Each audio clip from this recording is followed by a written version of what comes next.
Balloon water fountain.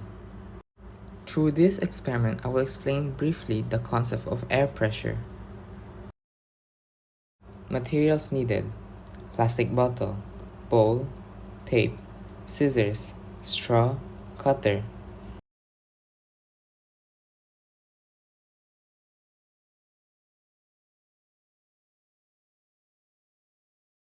Procedure: make a hole on the middle part of the bottle using a cutter. Put the straw on the hole and seal it with glue or tape. I did not seal the hole anymore since the straw perfectly fits into the hole.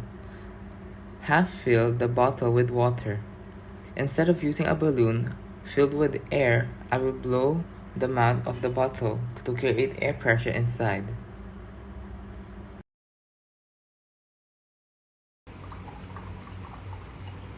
As you blow more air inside the bottle, air pressure on top of the water increases. The more air pressure that gets inside the bottle, the higher force it creates to the water. This movement forces the water out of the straw, creating a water fountain.